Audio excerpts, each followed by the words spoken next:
ప్రభువైన యేసు క్రీస్తు యొక్క అతి పరిశుద్ధ నామములో మీ అందరకు అమలాపురం హౌసింగ్ బోర్డు క్రీస్తు సంఘము మరియు కాకినాడ బాపూజీ నగర్ క్రీస్తు సంఘముల తరపున సత్య సువార్త అనే మా సువార్త కార్యక్రమాలకు స్వాగతం తెలియజేస్తూ ఉన్నాం. ఇవాళ ధ్యానాంశం ఏంటంటే బేసిక్ డ్రైవ్, ప్రాథమిక డ్రైవ్స్ అని అర్థం. ప్రార్థన చేసుకుందాం. మమ్మల్ని మిక్కిలిగా ప్రేమించిన పరలోకమందున్న మా ప్రియ తండ్రి, నీ పరిశుద్ధ నామమునకు స్తోత్రాలు స్తుతులు తెలియజేస్తున్నాం తండ్రి. ఈవేళ ప్రాథమిక డ్రైవ్ అనే అంశం మీద మాట్లాడబోతూ ఉండగా నీవే నాతో ఉండి మాట్లాడమని క్రీస్తు యేసు పరిశుద్ధ నామములో ఈ ప్రార్థన చేయుచున్నాను తండ్రి. ఆమేన్. డ్రైవ్. మనం ఒక బస్సు ఎక్కినప్పుడు దాన్ని డ్రైవర్ అంటే డ్రైవ్ అంటే తీసుకుని వెళ్ళేవాడు అనమాట. గమ్యానికి తీసుకుని వెళ్ళేవాడిని డ్రైవర్ అంటాం. మనం డ్రైవ్ అంటే అలా కార్ డ్రైవ్ చేస్తున్నాను అంటే ఆ కారులో తనతో పాటు ఇంకెవరన్నా తను ఒక చోటు నుంచి వేరొక చోటికి వెళ్ళటానికి. ఎందుకు వెళ్తాడు?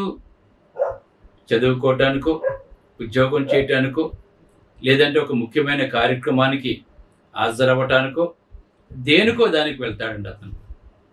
దాని డ్రైవ్ అని చెప్పి అంటాం మనం. అలాగే మన జీవితాన్ని నడిపించేవి 5 అంశాలు ఉన్నాయి మనకి. మన జీవితాన్ని నడిపించేవి 5 అంశాలు ఉన్నాయి. మనలో ప్రతి ఒక్కరికి 5 ప్రాథమిక డ్రైవ్స్ ఉంటాయి. అందులో మొదటిది ఏంటంటే జీవించటం. ప్రతి ఒక్కడు కూడా ఈ ఉద్యోగం ఎందుకు, ఈ వ్యాపారం ఎందుకు, ఈ చదువులు ఎందుకు? బ్రతకడం కొరకు, జీవించడం కొరకు. ఇవన్నీ కూడా ఉదయాన్నే ఎందుకు లేస్తారు? పరిగెడుతుంటారండి బ్రతకడం కొరకు. జీవించడం కొరకు పని చేస్తారు. ఏ పని చేయకపోతే ఎలా బ్రతుకుతాం మనం? కనుక జీవించాలండి. ప్రతి వ్యక్తి కూడా జీవించాలి. జీవించడం చాలా ప్రాముఖ్యం. కనుక జీవించడం కొరకు ఏం చేస్తాడు? ఒక వ్యాపారమో, ఒక ఉద్యోగమో, లేదంటే ఒక చేతి పనో ఏదో ఒక దాన్ని ఎన్నుకుంటాడు. దానితో వచ్చే ఆదాయంతో అతను బ్రతుకును ఈడ్చుకుంటూ వెళ్తుంటాడు. అంటే బ్రతుకు సాగిస్తూ ఉంటాడు దాంతో. అది అతను చేసే పనిని బట్టి అది గొప్ప జీవితం కావచ్చు, లేదంటే పేదరికం కావచ్చు. కానీ ఎవరైనా, పేదవాడైనా, గొప్పవాడైనా, ధనవంతుడైనా కూడా జీవించాలని చెప్పి అనుకుంటూ ఉంటాడండి. ఒకవేళ తన ప్రాణం ప్రమాదంలో పడిందనుకోండి, ఆ ప్రాణాన్ని బ్రతికించడం కోసం ఎంత దూరమైనా వెళ్తాడండి. ఎవరి మాటైనా వింటాడు. ఒక చోటకు వెళ్ళినప్పుడు అక్కడ తగ్గకపోతే, లేదండి పలానా చోట మంచి వైద్యం చేస్తాడని విన్నానంటే అక్కడికి పరిగెత్తుకు వెళ్ళిపోతాడు. అక్కడ తగ్గకపోతే అంటే తన ప్రాణాన్ని కాపాడుకోవటానికి ఎక్కడెక్కడికి వెళ్ళాలో, ఒకవేళ డబ్బులు ఉన్నవాడైతే అమెరికా వెళ్ళమంటే అమెరికా వెళ్ళిపోతారండి. ప్రాణాన్ని కాపాడుకోవటానికి, జీవాన్ని కాపాడుకోవటానికి వెళ్ళిపోతుంటారండి వాళ్ళు.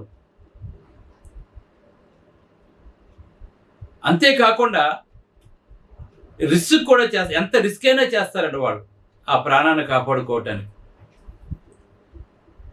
ఇంకా గొప్ప విషయం చూసినట్లయితే, ఒకవేళ తన దగ్గర డబ్బు ఎక్కువగా ఉన్నప్పుడు, సపోజ్ ఒక గుండె మార్పిడి చేయాలి. గుండె మార్పిడి చేస్తే బతుకుతాడు. అతను గొప్ప ధనవంతుడు. కానీ అతని బ్లడ్ సాధారణమైన బ్లడ్ కాదండి. మనం చూస్తుంటాం బాంబే బ్లడ్ గ్రూప్ అని చెప్పేసి. అది కోట్లలో ఎవరికో కానీ ఒకరికి ఉంటుందండి. ఆ రిస్క్ అంటే ఎంత రిస్క్ అంటే, నీవు ఎవరైనా యాక్సిడెంట్లో చనిపోతున్నప్పుడు కానీ, న్యాయబద్ధంగా కానీ అది నువ్వు చేసుకుంటే తప్పు కాదు. కానీ ఏం చేస్తారంటే తన బ్రతకడం కొరకు ఇంకొకరిని చంపడానికి కూడా వెనకాడండి. అంటే తన బ్రతకడం అంటే తన బ్రతికే ఇంపార్టెంట్ అనుకుంటాడండి. కానీ ఈ జీవించడంలో మనం మంచిగానే జీవించాలి కానీ చెడుగా జీవించకూడదు, చెడు మార్గం వైపు మనం వెళ్ళకూడదండి జీవించడంలో. అలాగే మంచిగానే మనం సంపాదించుకోవాలి కానీ చెడుగా సంపాదించుకోవాలకూడదని జీవించడంలో. అంతేకాకుండా నీ నాసికారంధ్రాల్లో జీవవాయువుని ఊదిన వాడెవడు? ఈవేళ మనుషులందరికీ కూడా జీవమును ఊపిరిని సమస్తాన్ని దయచేస్తున్న వాడు ఎవరు? దేవుడు. కనుక ఏ దేవుడైతే నీకు జీవాన్ని ఊపిరిని సమస్తాన్ని దయచేశాడో అపోస్తుల కార్యం 17:25 ఉంటుంది. అలాగే నీకు జీవవాయువుని ఇచ్చిన వాడు ఎవరండి? నాసికారంధ్రాల్లో జీవాన్ని ఊదినవాడు ఆదికాండం 2:7 ఎవరండి? దేవుడు. దేవుడిచ్చాడు కనుక నీకు జీవిస్తున్నావు. ఆ జీవాన్ని కాపాడుకోవడం కొరకు నువ్వేం చేస్తున్నావు? నువ్వు బ్రతుకుతున్నావు, మంచి ఆహారం తీసుకుంటున్నావు, వ్యాయామాలు చేస్తున్నావు, నీళ్లు తాగుతున్నావు. ఈ డాక్టర్లు ఎన్నో సలహాలు చెప్తున్నారు ఇప్పుడు. ఇవన్నీ కూడా మనం పాటిస్తూ ఉంటాం. కనుక బ్రతకడం అనేది ప్రాథమిక హక్కు ప్రతి ఒక్కడు కూడా. కనుక జీవిస్తూ ఉన్నాం మనం. ఈ జీవం ఎవరి వల్ల కలిగి ఉన్నాం? దేవుని వల్ల. అది మర్చిపోకూడదు మనం. నా ప్రాణమా తినుము త్రాగుము సంతోషించమనకూడదు. నా ప్రాణమా యెహోవాను సన్నిధించుము, నా అంతరంగంలో సమస్తమా దేవుని నామాన్ని గణపరచు. ఎందుకంటే ఆయనే నిన్ను నిర్మించినటువంటి వాడు. నువ్వు ప్రాణంతో ఉన్నావు అంటే కారణం ఆయనే. అలాగే నువ్వు పాపం చేసినప్పుడు పాపం నుండి విడిపించిన వాడు కూడా ఆయనే. గుర్తుపెట్టుకోండి. కనుక జీవించడం ప్రాథమిక హక్కే. కానీ జీవిస్తున్నప్పుడు ఎవరి ద్వారా జీవిస్తున్నావు నువ్వు? ఎవరి జీవవాయువు ద్వారా జీవిస్తున్నావు నువ్వు?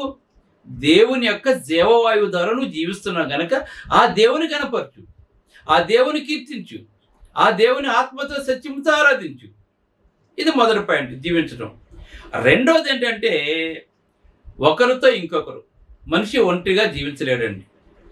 అందుకే దేవుడు నరుడు ఒంటరిగా ఉండటం మంచిది కాదు అని చెప్పాడండి.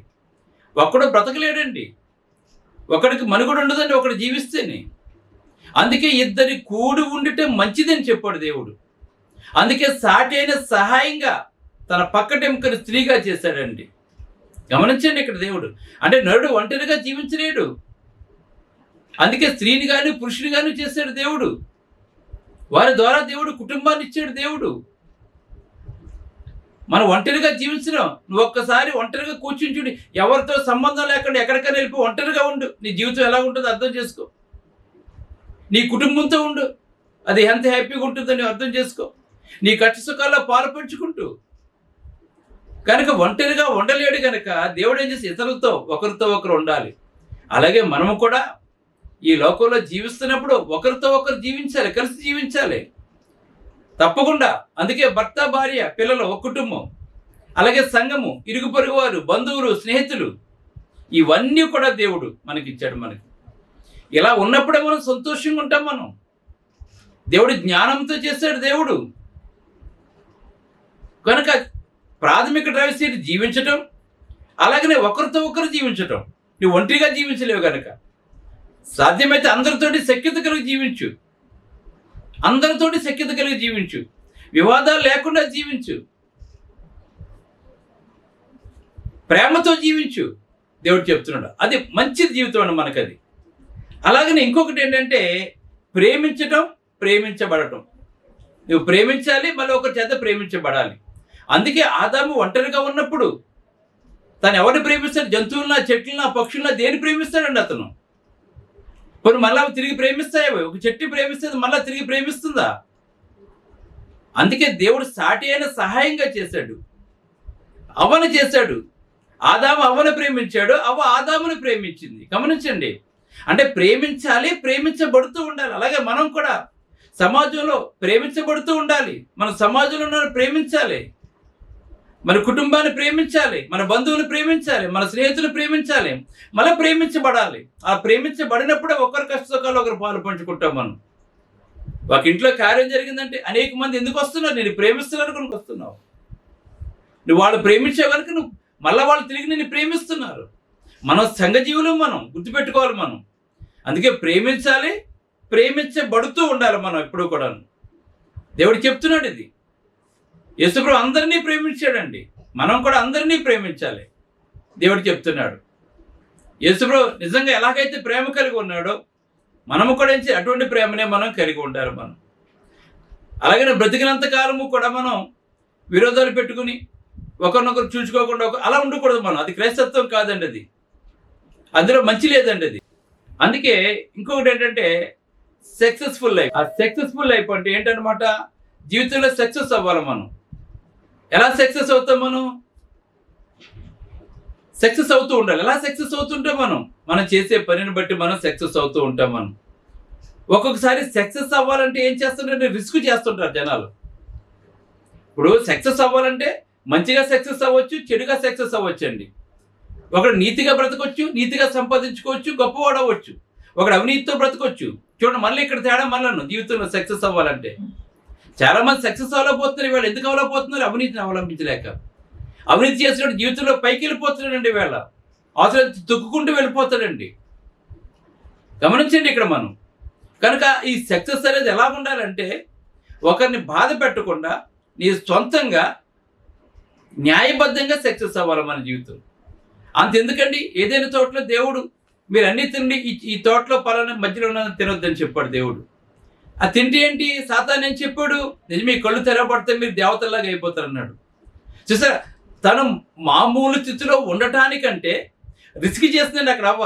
మేము ఎలా ఉండకూడదు, మా కళ్ళు తెరవబడాలి, మేము దేవతల్లాగా ఉండాలి, మేము మానవుల్లాగా ఉండకూడదని చెప్పి అనుకుందండి. చూసారా, రిస్క్ చేస్తుందండి ఇక్కడ మనం గమనించండి.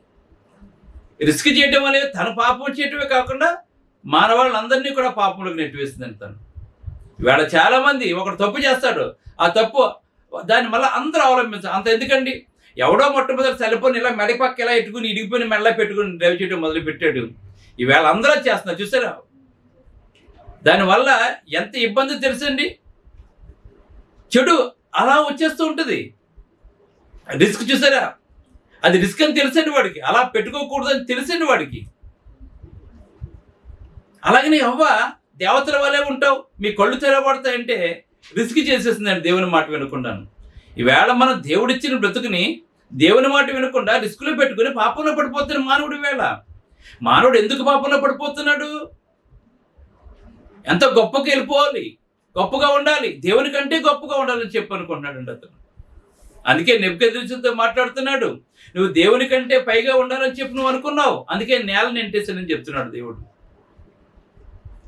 కనుక మనం ఎప్పుడూ కూడా ఇతరుల కంటే గొప్పగా ఉండాలని కూడా తప్పు కాదండి. అది ఎలాగది? దేవునికి వ్యతిరేకంగానే మనుషులకు వ్యతిరేకంగా మనం చేయవలసింది న్యాయబద్ధంగా చేయాలండి మనం. కాబట్టి ఇక్కడ అవ్వ అదే చేసింది. అవ్వ అదే చేసి ఏం చేస్తుంది? ఇవాళ లోకానికి పాపాన్ని మరణాన్ని తీసుకొచ్చిందండి. కనుక సక్సెస్ఫుల్ లైఫ్ అంటే ఏంటి? న్యాయబద్ధంగా జీవించడం. ఇంకొకటి ఏంటంటే, ఆఖరిది ఏంటంటే శాశ్వతమైన దాని మీద నమ్మకం ఉంచడం. ఇవాళ చాలా మంది శాశ్వతమైన దాని మీద నమ్మకం ఉంచడం లేదండి. మనం విడిచిపెట్టి వెళ్ళిపోయే వాటిని ఎక్కువ నమ్ముతున్నారు, వాటిని ఎక్కువ ప్రేమిస్తున్నారండి. అవే శాశ్వతం చెప్పి అనుకుంటున్నారండి. ఇవాళ శాశ్వతమైనది ఏంటి? ప్రాణం, నీ జీవం శాశ్వతమైనదండి. దాన్ని రిస్క్లో పెట్టకుండా ఉన్నట్టు ఏం చేయాలి? బ్రతికొండగా ప్రభువునందు విశ్వాసం ఉంచాలి, ఆయన అడుగుజాడలో నడవాలి, ఆయన చెప్పింది మాత్రమే మనం చెయ్యాలి. మనం నిత్యజీవం ఉంది, పరలోకం ఉంది నా కొరకు, నా ప్రభు పరలోకానికి తీసుకెళ్తాను వాగ్దానం చేశాడు, మళ్ళీ వస్తానని చెప్పాడు, నా కొరకు రక్తం కార్చాడు, కనుక నేను ప్రభువుకు లోబడి ఉండాలి, ఈ లోకం కంటే పరలోకం ముఖ్యం అని చెప్పి నిత్యజీవం కొరకు ఎదురు చూడుతూ ఉండాలి. కనుక ఇవి 5 ఫ్యాక్ట్స్ మనకు ఉండవలసినవండి. ఇవి కనుక నువ్వు ఇవన్నీ కూడా మనందరికీ ఇంపార్టెంట్. ఇవన్నీ కూడా కనుక వీటిని నువ్వు సరిగా ఫాలో అయినట్లయితే భూమి మీద సక్సెస్ అవుతావు, పరలోకంలో సక్సెస్గా ఉంటావు, సక్సెస్ఫుల్ జీవితాన్ని జీవిస్తుంటావు, అనేక మందిని మంచిగా నడిపిస్తూ ఉంటావు. ప్రార్థన చేసుకుందాం. పరిశుద్ధుడైన తండ్రి, పరలోకమందున్న దేవా, నీ పరిశుద్ధ నామమునకు స్తోత్రాలు తండ్రి. మరి జీవితం 5 అంశాల మీద ఆధారపడి ఉంటుందని తండ్రి 5 అంశాలు చెప్పడం జరిగింది. కనుక ప్రతి ఒక్కరు కూడా ఈ ప్రకారంగా జీవించి నీకు ఇష్టలుగా ఉంటూ తండ్రి, ప్రార్థన ద్వారా సమస్తాన్ని చేస్తూ నిత్యమైన దానిని వెంబడిస్తూ నిత్యజీవం కొరకు ఎదురు చూసేలా చేయమని యేసు క్రీస్తునామములో ప్రార్థన చేస్తున్నాను తండ్రి. ఆమేన్. మీ అందరికి వందనములు. బ్రదర్ జార్జ్ రాజు వారా, church of Christ, housing board, Amalapuram, near KIMS medical college, Konaseema district, 538201. Mobile number 9848730355, 92933174187. Email ID georgerajuvara@gmail.com. Website www.helpingforpoor.com.